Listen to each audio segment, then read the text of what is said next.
उत्तराखंड में चुनावी तैयारियों की नब्ज टटोलेंगे अमित शाह। 7 को भाजपा कार्यालय में लेंगे 3 बैठकें। लोकसभा चुनाव को लेकर करेंगे चर्चा।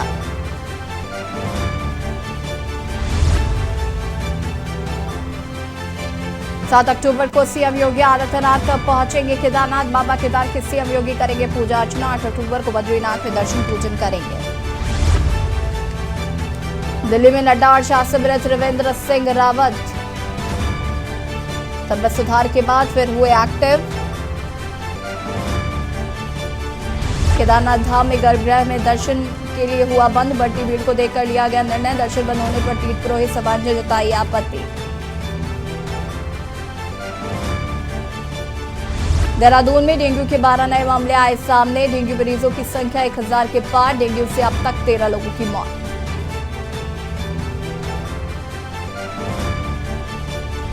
उत्तरकाशी में एक सप्ताह में 2 बार कांपी धरती। रेक्टर पैमाने पर 3.2 रही तीव्रता। आज सुबह 3:50 पर भूकंप के झटके किए गए महसूस। आप देख रहे हैं के न्यूज, खबरों का सारथी। नमस्कार, खबर उत्तराखंड में आप सभी का स्वागत है। मैं हूं आपके साथ यशी शुक्ला। उत्तराखंड में लोकसभा चुनाव के लिए समय बेहद कम है। ऐसे में भाजपा के तमाम केंद्रीय नेताओं के दौरे तेज हो गए हैं और इसी कड़ी में केंद्रीय गृह मंत्री अमित शाह 7 अक्टूबर को उत्तराखंड दौरे पर रहेंगे। वहीं यूपी के मुख्यमंत्री योगी आदित्यनाथ भी 7 अक्टूबर को केदारनाथ धाम पहुंचकर पूजा अर्चना करेंगे। इसके बाद उनका बद्रीनाथ जाने का भी कार्यक्रम प्रस्तावित है। योगी और अमित शाह के बाद प्रधानमंत्री का भी उत्तराखंड दौरा है, जिसके लिए सरकार और संगठन तैयारियों में जुट गया है। लोकसभा चुनाव से पहले भाजपा के दिग्गज नेताओं के उत्तराखंड दौरे बेहद खास माने जा रहे हैं। वहीं कांग्रेस का कहना है कि राज्य की जनता अब भाजपा नेताओं को बातों में नहीं आने वाली है। देखिए रिपोर्ट।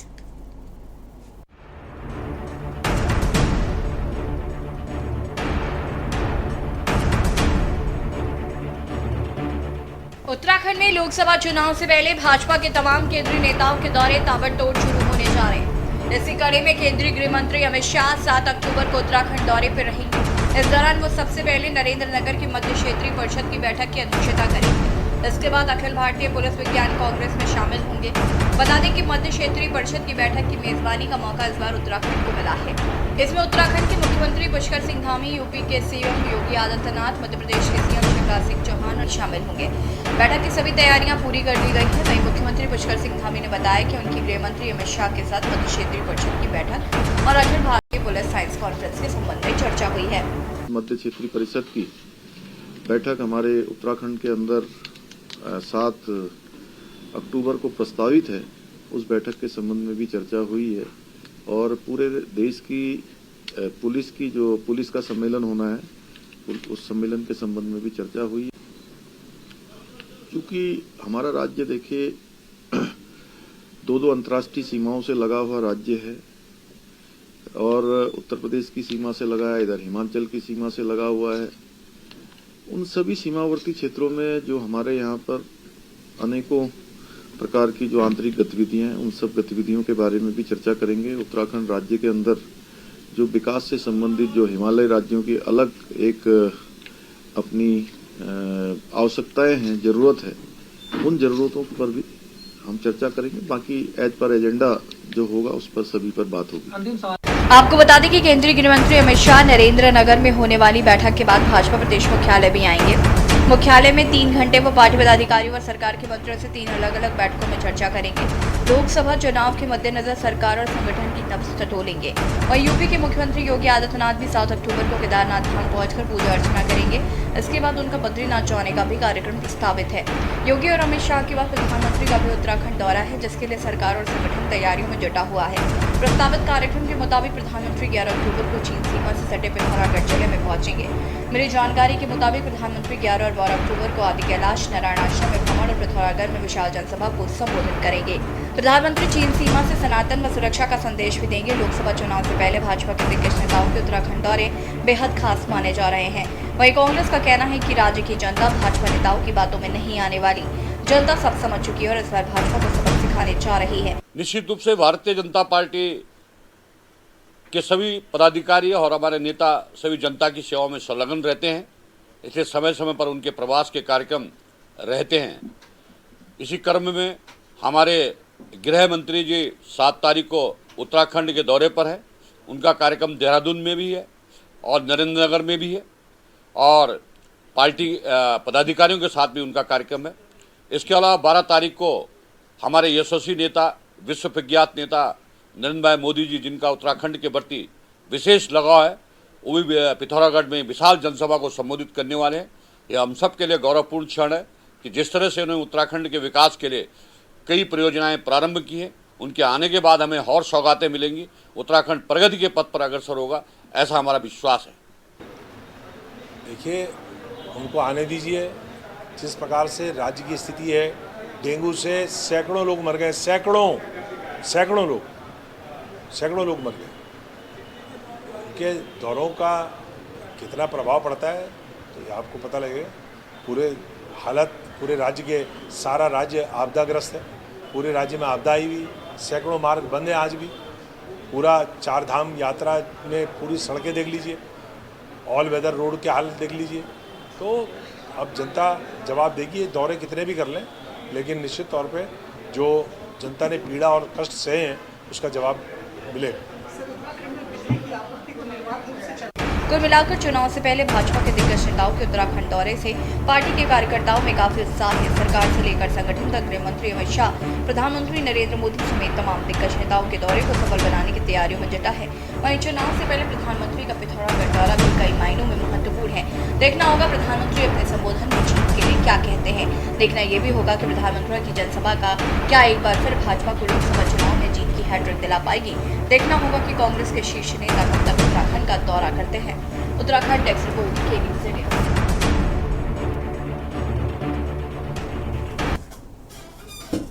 खबर देहरादून से है, जहां पर केंद्रीय गृह मंत्री अमित शाह 7 अक्टूबर को नरेंद्र नगर आएंगे।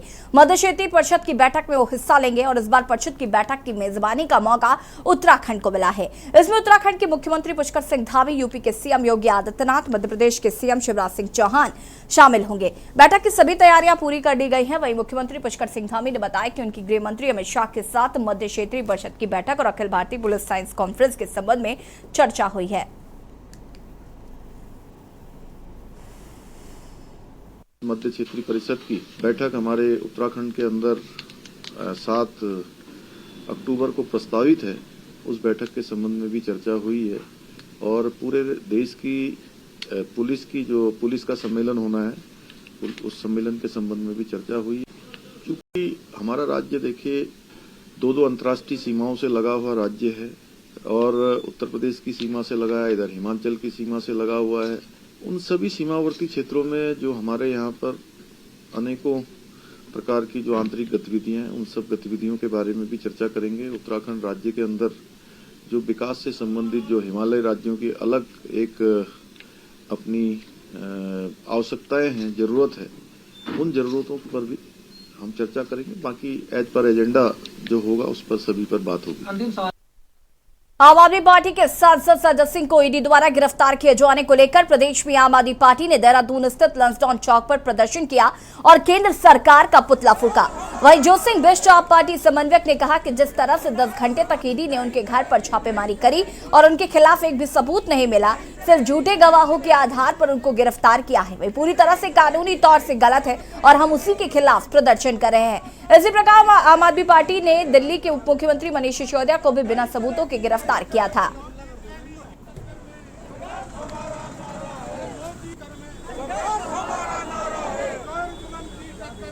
यह है कि आम आदमी पार्टी के सांसद संजय सिंह को जिस तरह से 10 घंटे उनका घर ईडी के द्वारा खंगालने के बाद एक सबूत उनके खिलाफ नहीं मिला और झूठे गवाहों को आधार बना करके ईडी ने गिरफ्तार करके उनको जेल भेजा, तो वो अपने आप में पूरी तरह से कानूनी रूप से गलत है। हम उसके खिलाफ प्रदर्शन कर रहे हैं। ऐसे ही मनीष सिसोदिया के खिलाफ कोई सबूत नहीं मिला, उनको गिरफ्तार किया गया। लेकिन जिनकी चार्जशीट इन्होंने खुद बनाई थी, चाहे वो असम के मुख्यमंत्री हेमंत बिस्वा शर्मा हो, चाहे वो येदियुरप्पा हो, चाहे वो अजीत पवार हो, चाहे शुभेंदु अधिकारी हो, इनको ये जेल में डालने वाले थे। ये लोग भाजपा में शामिल हुए तो इनकी फाइल बंद हो गई। और यहाँ रुकेंगे छोटे से ब्रेक के लिए, जल्द हाजिर होते हैं। आप देख रहे हैं के न्यूज़। ब्रेक के बाद एक बार फिर से आप सभी का स्वागत है। खबर उत्तरकाशी से है, जहां पर आईटीबीपी के भर्ती होने की चाह रखने वाले युवाओं के लिए खुशखबरी है। बॉर्डर वाले सीमांत जनपद उत्तरकाशी, चमोली और पिथौरागढ़ में आईटीबीपी के कई पदों पर खुली रैली भर्ती होने जा रही है, जिसके लिए रजिस्ट्रेशन की प्रक्रिया 5 से 8 अक्टूबर तक चलेगी। 12वीं वाहिनी आईटीबीपी मातली उत्तरकाशी से 18 से 23 वर्ष की आयु वाले इच्छुक अभ्यर्थी कैंपस मातली में आकर 5 से 8 अक्टूबर के बीच अपना रजिस्ट्रेशन करवा सकते हैं।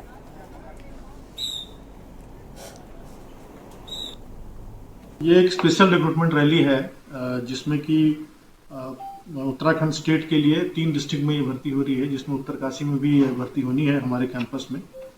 तो 26/9 को ये नोटिफिकेशन जारी किया गया है और ये 5 अक्टूबर से लेकर 8 अक्टूबर तक का हमारा एक रजिस्ट्रेशन का कार्यक्रम है, जिसमें जो बच्चे आएंगे वो रजिस्ट्रेशन कर सकते हैं।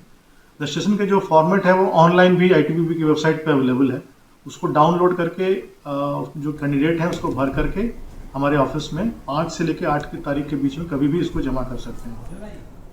नैनीताल में वन्य जीव पखवाड़ा मनाया जा रहा है। पर्यावरण के साथ साथ वन्य जीवों के प्रति लगाव और पर्यावरण बचाने के लिए वन विभाग ने बच्चों की इस मुहिम से जोड़ा गया है। स्कूली बच्चों ने पर्यावरण के प्रति जागरूकता अभियान चलाया और प्रकृति को साफ स्वच्छ रखने का संदेश दिया है। 1 अक्टूबर से आयोजित वन्य जीव प्राणी सप्ताह के दौरान नैनीताल में मैराथन दौड़ का भी आयोजन किया गया, जिसमें हल्द्वानी के सूर्यांश ने पहला स्थान प्राप्त किया है। नैनीताल के अमित वहीं बालिका वर्ग में ज्योति ने दूसरे स्थान पर मीनाक्षी फटियाल ने बाजी मारी है। सभी विजेताओं को पुरस्कार वितरित किए गए हैं।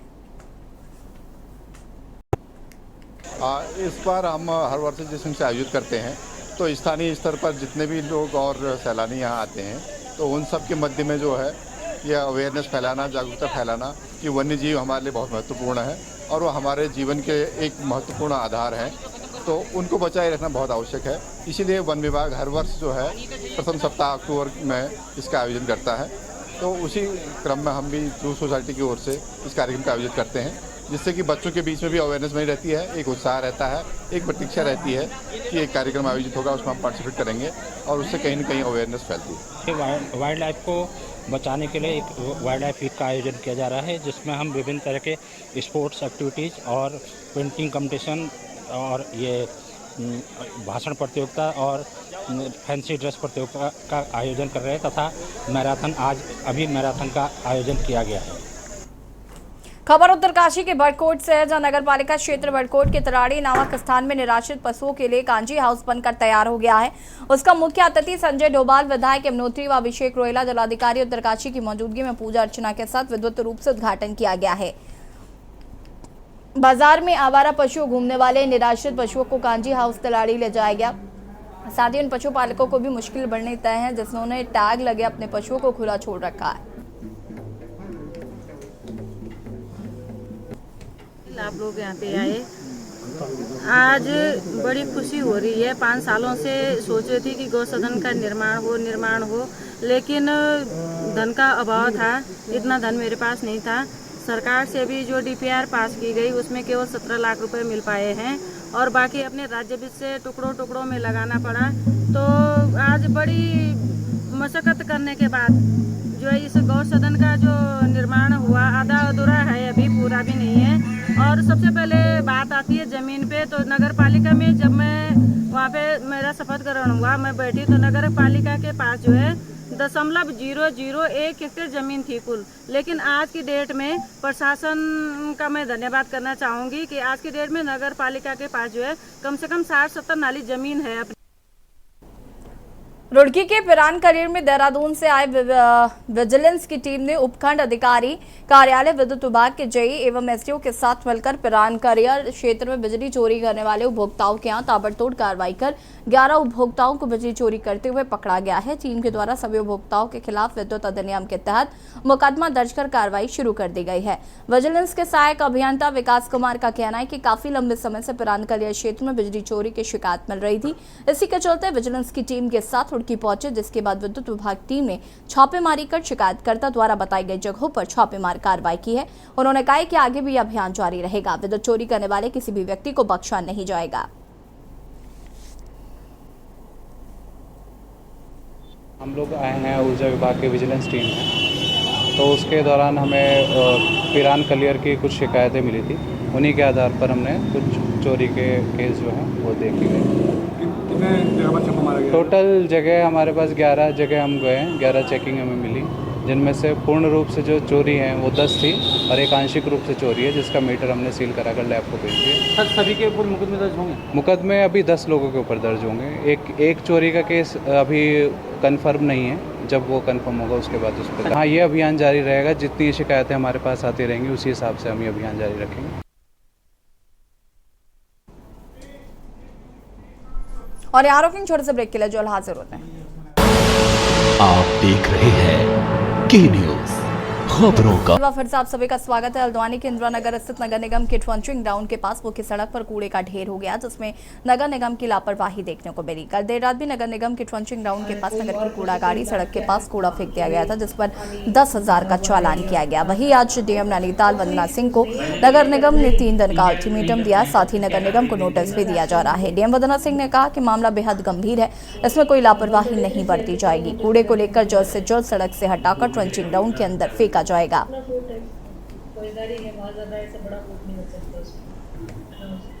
हाईवे पर ट्रंचिंग ग्राउंड का कूड़ा पड़ा हुआ है। नगर निगम को उस बीच में निर्देशित किया गया था कि उसको वो हटवाएंगे, वहाँ से हाईवे को क्लियर करेंगे। दुर्घटनाओं का खतरा भी उसकी वजह से उत्पन्न हो रहा है।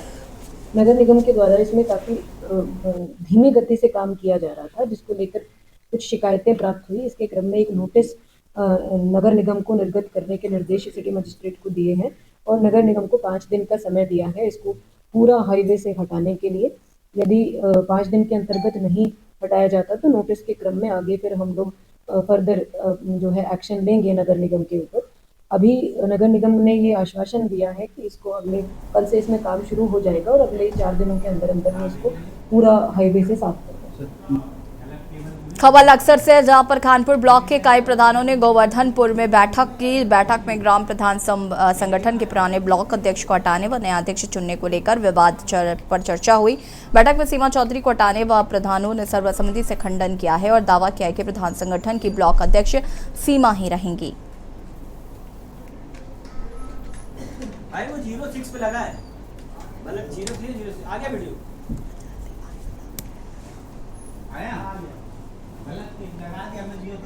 अध्यक्ष चुन लिया। उसके बाद भी फिर हमने जो है 17 प्रधान हमारे साथ हैं। जो कार्यकारिणी है उसका विस्तार किया गया, जिसमें हमने अपने सभी उपाध्यक्ष, सचिव, महामंत्री को अपना प्रमाण पत्र दिया और हम अपना जितने भी हमारे सभी प्रधान हैं उनके साथ दुख सुख सभी प्रकार की विभिन्न जितनी योजनाएं हैं सबको साथ मिलकर चलेंगे। आपस में थोड़ा सा एक विवाद क्या उठा रखा है कि भाई महिला नहीं होनी चाहिए। अरे महिला को तो 33% आरक्षण अब केंद्र ने भी दे दिया है और हमारे पास तो हमारे खानपुर ब्लॉक में 19 महिला प्रधान है, तो महिला तो सर्वप्रथम है। महिला के बिना कोई काम नहीं चलेगा। दूसरा, हटाने का या बर्खास्त करने का एक तरीका हो कि इतने समय के बाद में हम हटा सकते हैं। एक तो ना समय था, दूसरा जो हमारा जिले का संगठन है उससे परमिशन लेकर तभी बर्खास्त कर सकते हैं। उन्होंने एक घर अंदर बैठ कर मीटिंग करके बर्खास्त कर दिया। एजेंडे में प्रधानों को बुलाया किसी और के और उस पर फिर साइन करा लिया कि हम अपना अध्यक्ष बना रहे हैं। खबर हल्द्वानी से, जहां पर कटघरिया की रामलीला इस बार कुछ खास है, क्योंकि इस बार रामलीला मंचन में बालकों के साथ बालिकाएं भी रामलीला में प्रतिभाग कर रही हैं। श्री श्री श्री 1008 बाबा सांस्कृतिक केंद्र सरहद से लगातार रामलीला का आयोजन कर रहे हैं, मगर ऐसा पहली बार होगा जब बालिकाएं भी पाठ का किरदार निभाती नजर आएंगी। इस अनूठी पहल के चलते इस बार यहाँ की रामलीला खास है और आयोजकों सहित स्थानीय लोगों में खासा उत्साह भी है। वहीं किरदार निभा रही बालिकाओं में भी काफी उत्साह नजर आ रहा है।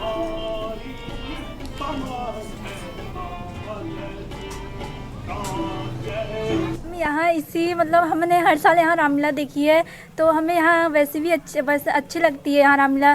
तो इस बार हमने भी यहाँ पाठ किया है श्री रामचंद्र की माता कौशल्या का पाठ, तो हमें यहाँ अच्छा लगा। हमारे जो गुरुजी हैं वो हमारे लिए इतनी मेहनत कर रहे हैं, हमारे जो और लोग हैं वो भी हमारे लिए बहुत मेहनत कर रहे हैं। हम 40 से 50 सालों से इस प्रांगण में रामलीला लगातार होती आ रही है और सभी क्षेत्र के यहाँ पर कलाकार इसमें अभिनय करते हैं। सारे बुजुर्ग, सारे क्षेत्र की जनता का यहाँ पर सहयोग रहता है। सब लोगों के सहयोग से रामलीला होती है। श्री रामचंद्र जी के चरितार्थ को यहाँ पर दिखाया जाता है। मतलब मैंने ही सेक्रेटरी किया था, तो आप लगा लीजिए कितनी पुरानी रामलीला कमेटी है और हर साल हम पात्रों को भी चेंज करते रहते हैं, नवीनता लाते हैं। कैसा पहले जितने राग रागिनियाँ थी हमने उनको जीवित रखा अपनी संस्कृति को। आप अगर रामलीला में अगर देखा जाए तो आजकल रामलीला का स्तर भी गिरते हुए जा रहा है। बुलेटिन में फिलहाल इतना ही। देखते रहिए के न्यूज़ इंडिया। नमस्कार।